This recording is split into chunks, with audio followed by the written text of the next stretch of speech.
Welcome to the Utah Street Banter Podcast.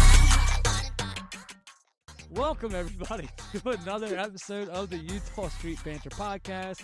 I'm here, like always, with Elijah. What's up, man? Not much. How are you? Doing good. So not much has really been happening other than actual baseball games, so I'm pretty excited about that. Yeah. But with baseball games, I guess, comes some injuries, right? Some injury news. That would be one of them that we really got nervous about was the Cedric Mullins injury with his right hamstring earlier this week. But it looks to me like they're saying that he should be coming back, hopefully by Thursday, which is a couple days from now. So hopefully that happens. The only thing that makes you kind of nervous is that he had some issues with that last year, I believe, right? With his I don't think it was the hamstring. I think he had some groin issues last year, but it's same area, same leg, so it's always raises some concern. Gotcha. Luckily it's no worse than what it could be, I guess. The other one, a little more serious, is John Means. He had left elbow. He had his, Tommy John surgery, so he's still recovering from that a little bit. They're hoping that he returns in early April. So that's still, it's a lot better than what it could be. Hopefully it turns out and he's fresh for, maybe a little longer than some of our other guys, because he'll be, have 4 weeks or really 5 starts less on him before the All-Star break. So I'm excited about that. I'm glad that it's really, you've only heard good news about it, and even he, like, I was listening to an interview with him, and even he says that he's feeling good. They're just, taking it easy and just trying to be smart. And then the one that, still worries me is Kyle Bradish. Of course, he hurt his UCL, which is his elbow. Well, not hurt, but he's having issues with it. The internet on Orioles.com, it says that potentially April or May.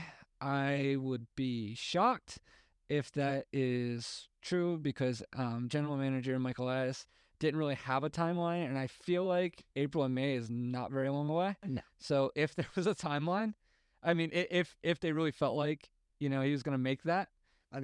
He's not even thrown from the mound yet, I'm pretty sure, so I really doubt. Yeah, just 90 feet today. Literally on Monday, he threw from 90 feet at camp. Just flying around, literally just playing catch from 90 feet.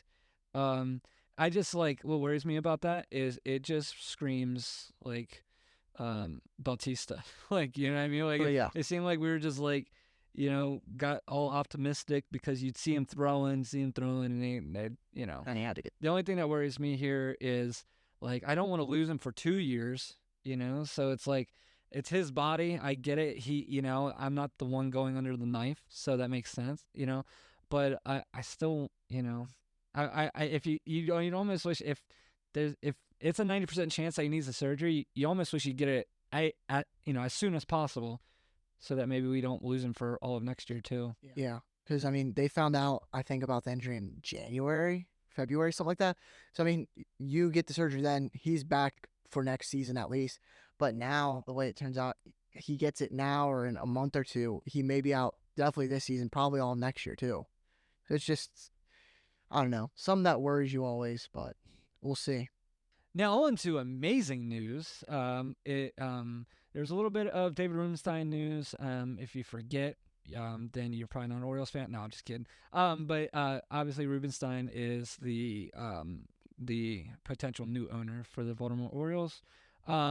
So a little bit of news with him today. And we'll get to that in 1 second, because Elijah and me, we have some fun things coming in today's episode. So we're going to do a little bit of some questions back and forth to each other. We're going to call it safe and out. So if we agree with each other on a particular statement, we have to say safe. If you disagree, you say out. Some are serious questions, some are just for fun. I just feel like we're getting ready to have some, baseball games are getting ready to start. We have an interview coming up for next week's podcast. So let's have a little bit of fun before things get going. So I'm pretty excited about that. And we were talking about David Rubenstein, and I think Elijah was saying that he might have a David Rubenstein question to start us off. Yeah, so I have one statement about David Rubenstein, but before I get to that, will say that according to some reports from different places, the MLB ownership committee has approved the potential sale of the Orioles. So I mean, that's good news if it's true, and if that is the case, that means that we could have him as the owner by opening day. Yeah, and I did read that. So now they need to have the every owner in Major League Baseball has to vote, right? All other 29, and I believe they need 23 out of the 29 to vote yes. And so that usually doesn't mean that they actually have to meet in person. Like they can do it virtually. But there's apparently still paperwork and stuff. I mean, I guess when you're dealing with this amount of money and this much you know um, this type of clout, I'm sure there's a lot going into it. But yeah, so I'm excited though. I'm excited about it. Yeah, but so my statement that I feel like a lot of Orioles fans may get mad at me about, but I feel like kind of everyone's been jumping the gun on, is that I don't think David Rubenstein's going to be making as many changes as Orioles fans are hoping for. I think if you were thinking like we were the new Yankees or the Dodgers, then okay, yes. But if I also don't think it can get any worse than what it was. So there's literally only one way to go. So, if, you're looking at a bar graph and it's just elevated a little bit year to year, I think we'll take that. I think, I keep hearing people talk about, oh, Rubenstein's coming. So there's Snell, still out there in free agent market. And I don't think we'll be fast enough for that. And I also think if you've listened to Yankees news lately, I mean Garrett Cole is getting ready to have his elbow looked at, and boy, I can that's all just putting puzzle pieces together. But that being said, I think that, man, I hope he does. I hope you're I just think if some Orioles fans I've talked to seem to have very unrealistic expectations, like because it's still a market we're in. We still can't go, and spend like the Mets. You know what I mean? That's kind of when I was like formulating my list and stuff. That's one of the things is like I'm kind of just going off of what I see on social media and just in the news and stuff. Like even though we're getting bought by someone who's definitely going to make changes, they're just not going to be. They're going to be a lot more subtle stuff. It's not going to, instead of saying, okay, we're going to go sign Blake Snell, we're going to go get whoever the marquee free agent next year is. Instead of that, I think it's going to be more of we're going to extend Adley. We're going to start trying to work deals with like an Austin Hayes or an Anthony Santander. I think it's definitely more minor. Well, I don't know. I consider those major, but I feel like to a lot of Orioles fans, their dreams are through the roof here in this, especially after the Corbin Burns trade, when we have to be realistic still. Yeah, I agree. So are you safe or out? I'm gonna say safe.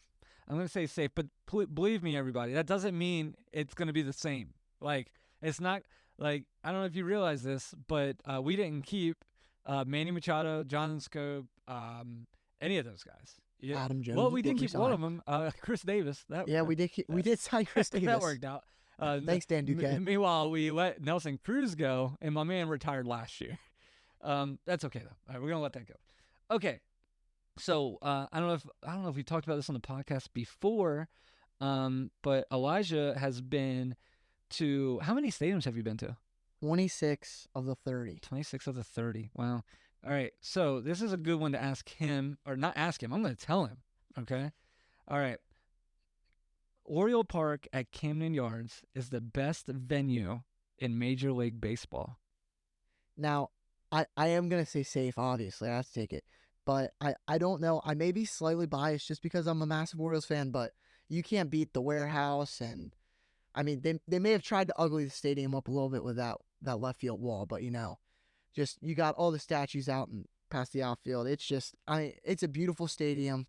Even though, like, they built up the area nice, I mean, parking still might be kind of bad. Just don't go to a playoff game during a Stevie Nicks concert. Oh, that was terrible. That was so bad. Yeah, you'll get stuck in 3 hours of traffic. We sat in the parking lot for like 3 hours. That was crazy. But so there might not be great stuff. But I mean, I've been, like I said, to 26 stadiums. So there definitely are some nice ones out there. But what do you mean? We're home of the 2029 All-Star Game according to rumors. Yeah, So that would be cool. we got that to look forward to. Well, I what guess. would be your next one? Next, I don't know. PNC, which is the Pirates Stadium. It's beautiful. I mean, it sucks because the Pirates play there, but that one's really nice. The Padres have a really nice stadium. I don't know. There a couple of the classics. Like I've never been to Wrigley. That's somewhere that I probably have. We had tickets. We had tickets to go to Yeah. Wrigley, and then COVID happened. Yeah. Thanks a lot, COVID. That's the only bad thing that came from COVID. Right. Yeah. Right. Yeah. But I mean, Fenway's nice. Been there. I will say this, and this just makes Yankees fans hate me more, which I'm okay with. Is Yankee Stadium was very bad. Yeah. I think the two things happened to us at Yankee Stadium. For Yankee fans, we're gonna tell you where we sat so you can understand. We sat in the bleachers. Okay. Yeah, the $10 center field bleachers. and that they weren't worth $10. So it felt like I was at a minor league game. It really did. Yeah. All right. What's your next one? So I have an interesting one here, and I think you should agree with me, but I think Ramon Urias will be traded before the All-Star break. Yeah, I agree. Here's my problem though: is I just don't think we get much for him. Not at all. Yeah, I say that because I think every other general manager on earth knows that there's not a place for him on our team. It's sort of like I'm going to compare it to fantasy baseball. If I know you don't want somebody, then I'm not going to give you the best package for him. I mean, you're just trying to unload him. But let's say that's not true though. Let's say the Orioles, are still looking. I just think he's not as valuable as if he was when maybe he won the Gold Glove. I mean, last year didn't go great, and then I believe he's a reverse split guy, right? Yeah. So he the one thing that our lineup really needs is another righty bat, because really all we have right now is Ryan Mountcastle. We're really lefty heavy, and he's a right-handed bat, plays third base. You think maybe he has some pop? I think he had how many home runs? He hit 4 home runs last year. He doesn't hit lefties at all, which is terrible. I think he has like a 230 batting average against lefties last year. And it's something that you're going to need to be better against, especially when you have people like Jackson Holliday. Another one that I really like is Kobe Mayo, because he can come up, he can play third base and corner outfield, and he's a power righty. So I think that's why I think Kobe Mayo pushes him out. And I mean, the other thing is, like you said, he won a Gold Glove in 2022. When obviously, I wouldn't say, for those of you who know too many stats, defensive run saves aren't really all that, but I mean, it's still somewhat significant. Where in 2022, Ramon Urias had 14 defensive run saves, which is third in the MLB, most among third basemen in the American League. He had 0 last year. Right. Let's put it this way: Joey Ortiz, who got traded away because he didn't have a spot on the team, and maybe played 5 games at third base last year, had more defensive run saves at third base than Ramon Urias. So, quick question. So Urias, say he's gone, right? And you like Kobe Mayo, but I guess is Jordan Westbrook, is he the third baseman of the future? So I think it's either Mayo or Westbrook, and I really just kind of think Westbrook's going to be more of a utility guy. If I was to say my dream 2026 Orioles infield, you're going to have first base is probably going to be Kerstad. And then you have second base Holiday, third base Henderson, or shortstop Henderson, third base Mayo, and Westbrook is the guy that plays all over the place. Gotcha. He goes in Mayo DH a day and play him at third base. He can go play shortstop. He can play second base. So okay. So if Westbrook's going to be a utility guy and you get a good trade package for Westbrook, do you trade him? This isn't a question either. So this is like one of the a free one. It just kind of depends on the package. I think as of now, there's no shot Westbrook gets traded, because yet again, he's really the only major league proven infielder other than Henderson. Jesus Luzardo for Jordan Westbrook. I mean, 100%. That trade would never happen, but I'd do it. No. I mean, no, I would. Yeah, okay. I mean, Luzardo's got 2 more years of control. Okay. So I think that we'd have to add a couple more people to him. So let's just put it this way.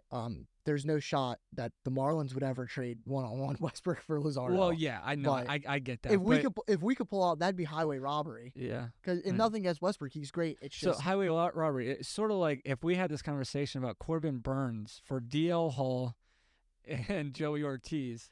Yeah, There's yeah. no way you go, you know what? That's a great deal. We should do that. Yeah, no, and I wouldn't. I never said it. I think it'll work out decently for the Brewers, but they also knew there was no chance of ever re-signing Burns, so they got, I guess, what the best they could. Okay, all right. Let's do this. This should make some Orioles fans.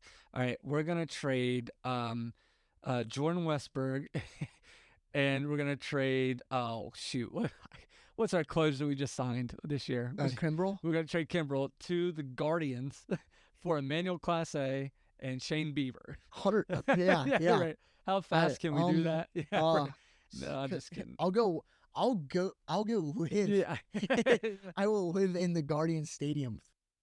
All right, let's stop talking. Let's stop talking crazy talk. People gotta think we're crazy. Okay. All right. So you're up on this. Yeah. All right. So, I put this is one that I hope doesn't happen, but I think will. I think Ryan O'Hearn will have a steep decline in 2024, and I think he's almost bad enough he gets released or sent down. So I'm actually gonna come out this. This is gonna be our first out. Oh, And I'm my outs got a little caveat to it, mainly just wow. because Can I challenge it? you may want to challenge Asher. So he had a decent year and 346 at bats last year, 289 average, 480 slug, 801 OPS, 122 OPS plus. Really good offensively, not great defensively, but he's gonna platoon with Ryan Mountcastle, and I think Mountcastle is gonna have a big bounce back year and be really good this year. But this is what I see happening. He has a very short lead. Say he goes 2 week slump, I think he's in minor league or he's gone. Only because I don't know if Kirsten makes the roster anymore after the spring that Kowser's had. And he's a big lefty too. And he's a big lefty. Because I think what he's proven last year is he could already be at least replacement level, and he's only going to get better. Right. And you rather have a rookie that's going to get more time and more experience and get better than someone like O'Hearn, who out of his whole career, let's just put it this way, he had 1.2 WAR last year. That brought up his career WAR to -1.5. Right. So you said you disagree. So you said out. So you think he won't have a decline? So I don't think he will decline, but because I think a decline's not possible. It's either he's either gone or he's gonna do good. Okay. That's why I said it's a caveat, because kind of I'm saying I don't think he's gonna do good. Right. But I don't think he's really gonna have the opportunity to have a steep decline. So you're the bad umpire that says safe but motion's out, or says out but motion's safe. Yeah, right. Basically. Right. Yeah. There's a lot of come on, man. All right, what do you got? So this one now this one I feel like is gonna make a lot of Orioles fans mad at me. Well, you just make Orioles fans mad all the time. You got to hear me out here. I don't think Jackson Holliday will be the most impactful Oriole rookie this year. Wow. I mean, I hope you're wrong. Well, no, I don't. I hope you're right. I hope you're right, because I hope that he does awesome, but yet somebody else, is just that much better. That's basically what I'm thinking, because I'm not in. Okay, hold on. Let me say. I'm gonna say out, because I don't think think that happens. But that would be awesome. But I think Jackson Holliday will be the most impactful Orioles rookie. And I like where your head's at, though. I like what you're thinking. Because if you look at the way I worded, I didn't say best rookie. I just said most impactful. Yeah. I still think he's going to be rookie of the year this year, but I don't think he's going to. I think we already have a really good infield, and he's obviously number one overall pick, number one prospect. He's going to be good. But I think he's not going to make as much of a difference as players like a Kowser or Kjerstad, because if Mullins has the year that he has last year with injury or with just kind of slumps, and Kowser comes out and does say what he's done in spring training or what he's supposed to do, I think he can play a bigger role as filling a spot and being our everyday center fielder. That kind of goes into what I'll talk about next after your next question. I don't think he will be the most impactful. By far, I think he'll be the best. But, I mean, it'll be interesting to see. I don't know. Yeah, I could be completely wrong, and I'm okay with that. Yeah, I think the one thing people have to realize is he's still a rookie. He's like 20 years old. And we allowed Gunnar to struggle last year. And obviously, he picked himself back up. So we're just going to be realistic on what to expect. And, I mean, I think another thing people just need to realize is he's not huge. No. Right? So I don't think I think 30 home runs is a stretch. I mean, I think a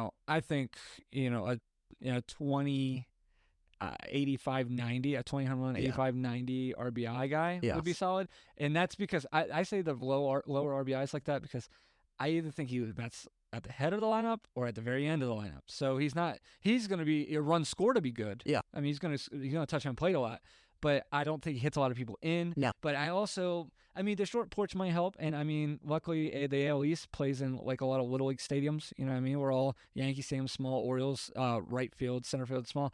Tampa Bay, small, Fenway, quirky. I don't know. I see where you're at. I'm gonna say out just because I think he is the most impactful Yeah. rookie. And So like I said, I'm okay perfectly fine with being proven wrong here. But I don't know, because he's not that great against lefties, which is gonna be hard to play him. Because I mean, obviously, ideal if he gets off to a hot start, probably only against right-handed pitchers. You have him batting leadoff, go say Rutschman second, Gunnar third, right there. That's a pretty good top three. yeah, That's probably better top three than almost anyone else in baseball. So I mean, I don't know. This one's gonna be a wait the whole year and see what happens. And I'll just add one last thing that may make people mad too. Just remember, everybody, Jackson Holiday doesn't need to be the next Gunnar Henderson. right. We already have a potential like best shortstop in baseball. We need him to just be really, really good. Yeah. We don't. If he's being a superstar is obviously what we want, but his tools, all his grades aren't better than what Gunnar was. Even though he's the number one prospect, he's still not better than Gunnar. Let's just keep that in mind. Right. Yeah. Don't think we're gonna have two Gunnars. And Gunnar's proved it, so we know what we're getting. All right. So here's my little where I think the Orioles will be at the end of the season. So this is my statement. The Orioles will win 95 games and play in the AL wild card game. I am out. Okay. For two reasons. I think both are wrong. I think we win less than that, and we win the division, though. So I think we're going to win less games because our competition in the division, I think, has gone up. I think the Yankees are going to – we beat up the Yankees quite a bit last year. I think they're going to be better. So I see us probably more around like the 90, like 91, 92. But I also see us winning the division. You think you can win the division with 92 games? Absolutely. Okay. Because you got to think, hey, yeah, well, the division got harder for us, but it didn't just get harder for us. It's getting harder for everyone else. I think the Yankees and the Rays and probably even the Blue Jays are all finishing within the 85 to 90 range. I think we're just gonna just barely. Because do you see the Yankees winning 98 games? I mean, everybody on TV thinks they will. That's yeah. ESPN, like I've never seen anything. Like it's terrible. They picked up Stroman and Soto, and they are now going to win 137 games. Soto definitely made the roster better, but I mean, if you still have what happened, I mean, I don't know. It's going to be. I don't think they're going to be that much better than they were. I think, did they probably get better than the Rays? Yeah, they did. But also, I mean, it does help if Cole's out for the season. That'd really help us. Yeah, if Cole's hurt, man. I will say, I'm a Yankee hater, but it's going to be hard. That's rough news if the best pitcher in baseball gets hurt. I mean, yeah. It's almost like that's happened to us. Yeah. Yeah, the best pitcher. Twice, I guess, because we had Felix last year, too. Yeah, we've lost two stud pitchers. Absolutely. But, I mean, at least we got Burns. Yeah, right. That's what we can keep saying. Yeah. All right. So hopefully, I'm wrong and you're right. Hopefully they do, go to the division. And obviously, if I'm right and they go to a wild card game, they win. Obviously, we're winning the World Series because they didn't work out winning division last year. That's very true. Yeah. That's why I'm saying we need to win less. Over 100 games isn't for us. Yeah. What do you got next? So, this one hurts to say. And it's really been hard to come to terms listening to different podcasts, watching the news, reading articles. It's really hard to just think about as someone that I truly do love. But I don't think Cedric Mullins is going to be an Oriole after this season. I think by the 2025 season, I say a Marlin, but he could be I think he's going to be on a different team. You are safe. Yes, I agree. I do have I do have an idea though. So it's either gonna be you either get to keep Cedric or you get to keep Austin Hayes. Obviously, if it was me, I'd rather keep Austin Hayes. I mean, I'd rather keep Cedric Mullins, but I think Cedric costs you more. And if you got to pay all these young guys and you got to have a cheaper option somewhere in that field, you put Austin Hayes in the left. Well, he could play all three positions anyway. I think that's what happens. I could be wrong, but I also could see them getting rid of. I could see next year. No, okay.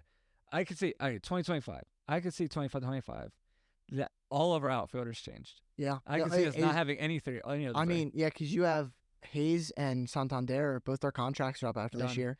And it's really sad to say, especially for like, obviously, I don't know how most sort of fans are, but like for me, this is kind of like I grew up as a little kid watching, say, like Adam Jones, and I had to go through like the heartbreak of seeing him leave, man, like all these players. And now it's kind of the people that like were bringing you out of the darkness was basically like Mullins, Santander, Hayes, and then obviously Mancini, but we already had to say bye to him. So it's really sad to think that these Orioles you've been staring at in the outfield for years are going to be gone, but I don't see a possibility that really next year, like you said, I think Hayes may be here. We may resign him, but I don't think we can afford Santander. And that I think we trade Mullins because his contract goes till 2026. But if, like I predicted earlier, if Kowser does really, really well this year and he can play a good center field, what's going to be keeping Mullins on the field? Because you rather have Kowser. Kowser's going to perform better if he's living up to his expectations. Yeah, so I mean, and Kowser's crushing it this spring too. Exactly. I mean, my man's batting a 450, 5 bombs. I mean, the stud. You know, he's a lefty. Mullins is a lefty. You know, yeah. So yeah, I mean, I agree. I agree with you. I spoke to one person that listens to our podcast and is always very vocal with me about it. And he said he's been saying that for like, I don't know. I bet he's been saying that we should trade Mullins for like over a year now. And but what's hurting? Well, if you say, well, we can trade him, what's hurting him now is we need him to stay healthy. Yeah, that way his stock goes up. Exactly, and that's why the one way that I think it could be done is definitely a trade with the Marlins, because I don't know, his name has been tossed around I think since probably the end of 22, beginning of 22, something like that, with trade talks with the Marlins, because I think the Marlins really, really like him. And the one thing that I've been saying for a while is that we have a lot of young position players. They have a lot of young pitchers. Yeah. Doesn't that seem like a perfect match? Yeah. So, I don't know. I mean, could we see Jesus Luzardo or some other pitcher from there come over? Or if it's next year, Alcantara, wouldn't that be legit? I mean, if he could stay healthy. Yeah, right. Go back to my man. Okay, go back to Cy Young. Yeah, last year was rough, but if he can bounce back, I think that I don't know. You could see it. I think obviously it'd have to be a package deal because you're not Cedric Mullins one for one's not going to get you much. But it's really sad. But I don't see him being an Oriole for much longer. Right. All right. This is probably the most serious question I have. And if everybody that's listening can just put your serious cap on, all right, because this is really no debate in my opinion. All right. A hot dog is the best food to eat at a ballpark while watching a baseball game. Okay, so before I answer that, I have one question. Okay. Who do you root for in the hot dog race? Who do you root for? I always go, I think I always go relish, which is weird because I hate relish, but it's green and green means go. Yeah, no, I normally stick to mustard. So you lose everything. I remember not to try to like show off, but in 2015 I got to announce starting lineup for a kids opening day, and I actually got to pick who won the hot dog race that day. I always remember because I tried to bet with my grandfather who'd win.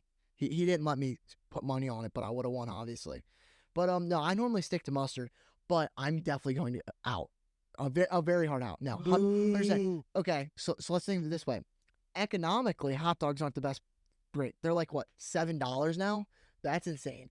Do you forget where we are, Cody? Baltimore, Krabby Fries? Yeah, okay, I do love Krabby Fries. Krabby Fries are much better than a hot dog. But I mean, it's not like the best food at a ballpark. Like I don't know. And this wasn't like this isn't just Camden Yards. I mean, I can go to any ballpark and sort of get, the same hot dog. Okay, unless if you've been to the Orioles games long enough, where they used to have the dugout club hot dogs. Oh yeah.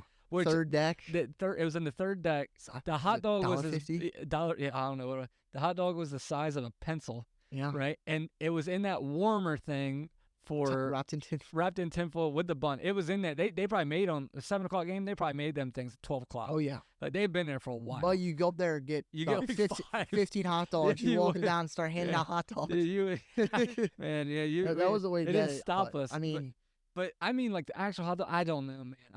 But the Krabby Fries are banging. Yeah. The Oreos pretzel's good. Yeah. You know, And that's one thing that I am ashamed to say I've never had before, but I know a lot of people when we talk it up is Boog's Barbecue. yeah. Everyone yeah. really says that good. You know why you don't see it? You haven't tried it. It's 'cause you're watching the game. And everybody's just sitting in line waiting to get it. Yeah. So it's because of my father. Oh yeah. He doesn't spend much money at you. No, you eat before you can. Yeah. Yeah. All right. Well, I'll let you like your food, and I'll gnaw on my hot dog. But so here's my last one, and this one is definitely to get a little bit of a better taste in every Orioles fan's mouth compared to all the bad stuff I've been saying. Gunnar Henderson's going to be a consensus top 3 shortstop in baseball after this year. I think so. I mean, if you look at the shortstops right now, like I was watching MLB's top 10 shortstops or top whatever it is, shortstops. I was like a little surprised that he wasn't even in contention this year. It's because he was on the third baseman list. I know. But like, I mean, because he wasn't on the third baseman one either, because like he's not considered anything. Yeah, because that's what he won Silver Slugger for utility. But I mean, this year he's definitely going to play a lot more shortstop than any other position. But I don't know. I mean, if he just keeps up how he was performing, I don't see how he can be. Because I mean, if you look at, okay, Corey Seager. He probably won't be better than Corey Seager, but that's also Corey Seager. Mookie Betts is apparently moving to shortstop. If he stays there, it's Mookie Betts. Right. I mean, Francisco Lindor maybe you might see, but like, is he going to be better than Anthony Volpe? Well, let's just say an AL. So I mean, I think if like we're looking at like the AL, who's the best shortstop in our league. I mean, I don't see Bo Bichette's really good, right? So, but even right now, if I say, hey, do you want Bo Bichette or Gunnar Henderson? You probably still pick Gunnar Henderson, right? And Correa isn't what he was. You know what I mean? I would always choose Gunnar over him. And sorry, we forgot Javi Baez. yeah, we're not. No, we're not. We can forget Javi Baez. And then like if we're yet again sticking, I mean, there's not much. Bobby Witt Jr. is really good. Okay, Bobby Witt's legit, but Bobby is good, and I mean, yeah. I mean, that would be another guy. That'd be your best comparison. Yeah, to Gunnar. The only difference is I think Bobby's faster. Gunnar has speed. He just doesn't steal as much, which definitely. But I think. I mean, give or take, say 5 years, you're gonna say who's probably the best 2 shortstop in baseball. I think it's gonna be Bobby Witt Jr. and Gunnar Henderson. Yeah. I mean, and Trey Turner's falling down too. Yeah, Trey. That's there's not that many. There's not that many like used to be back in the day. Shortstops were your best player on the team. You had the Derek Jeters. You had Alex Rodriguez until obviously played third. But I mean, just those were the big name guys, and now it's kind of. I mean, I feel like more outfield heavy. Right. I'll say safe on that. But I think I agree. And I mean, you said top 3. You didn't say number 1. So No. I mean, you can mix him in. I agree. Today's shortstops, you don't have to be that good on defense. And I think he is good. I mean, like, really we're just looking at the offensive numbers. I mean, unless he's god awful at short, but I don't, that's not gonna happen. But yeah, so I'm going to say safe. I agree, and I hope we're both right. All right. My last statement that I think will happen is that the Orioles will trade for a number 2 pitcher during the regular season. I'm going to even go all the way to, I think it happens 3 days before the All-Star break, so I can pull this audio 3 back. days, yeah. 3 days. It's going to happen 3 days before. We're going to be so mad because they haven't done nothing, and then boom, and we're all going to say that it was Rubenstein. I mean, if you're going to go ahead and say that, you might as well pick who the pitcher's going to be. Do you have someone in mind? Okay, you know who I think, I've said his name too much on the podcast already, but I think Luzardo, because I think the Marlins aren't going to be as good as they think they are. They definitely don't make playoffs this year. I think they think they're good. Like, I think they'll be like, oh crap, they have young guys that are good coming up. Yeah. And, so I would say somebody like that. I don't think Cease. I don't know. He's going to be too expensive, I think. And the only way he's not expensive is if he's not that good this year. Yeah. You know what I mean? Which then you don't want him. We already tried that last we year don't with Jack want Flaherty. Yeah, I mean, but I don't know. Something like that. Or, you know what? Maybe Montgomery signs a 1-year deal or a 3-year deal with an opt-out this year with a team, and the team's not very good. say Montgomery signs a 3-year deal with an opt out after year 2 with the Angels. Yeah. That would be like a type of of trade that would happen. I definitely could see that. So this is where I'm kind of torn because Are you safe or not? I'm torn on that because I want to be safe, but this is what I'll say. I'm only gonna be safe, and there's only one pitcher that I'll be safe for. Shane Bieber. Oh, okay. If we don't trade for Shane Bieber, he's the best pitcher I see us trading for. Because, like you said, Jordan Montgomery, I think that's possible, but I kind of doubt it. I think he's looking for a long-term deal. And like you said, no cease. I think Luzardo, if he gets moved, that's more of an off-season thing. But I mean, I could be wrong. I've been wrong before. But so I'll say safe if it's Bieber, but other than that, I'll say out because if we trade for a pitcher, I don't see him being a number 2. I see it being a back-end guy. Okay, maybe. Because hypothetically, by the All-Star break, if we have Bradish and Means back, then we already have a pretty solid 1 through 3, maybe 4. And then that all depends what Kramer or Wells or Irvin we're doing already. So I think that's what I'm saying. To say in this hypothetical situation, we trade for Shane Bieber, he's at best our 4 pitcher. Yeah. Say Luzardo, he's probably at best 3 or 4. Yeah. So that's why it's just I'll say safe, but it's kind of halfway out too. So you're safe, but you're not sold on when I said the number 2. I'm more thinking it'll be more of a back end guy. Okay. And yet again, if we're gonna trade, if we're looking for a 5-starter, it's not gonna be a Luzardo. Why not just go out and get Gibson again? Why not go get Kyle Gibson? Yeah, get just a true back end guy. Say the Cardinals aren't what they're looking to. Go get a guy who's gonna take up innings. Yeah. Yeah. No, I feel you. Yeah. So I mean, definitely excited for this season. The statements are fun because we do have some difference of opinions, but for the most part, I mean, I think we all are, we all funnel back into the same hope. Yeah. Right. So anyway, well, I really, really appreciate everybody joining us for our podcast this week.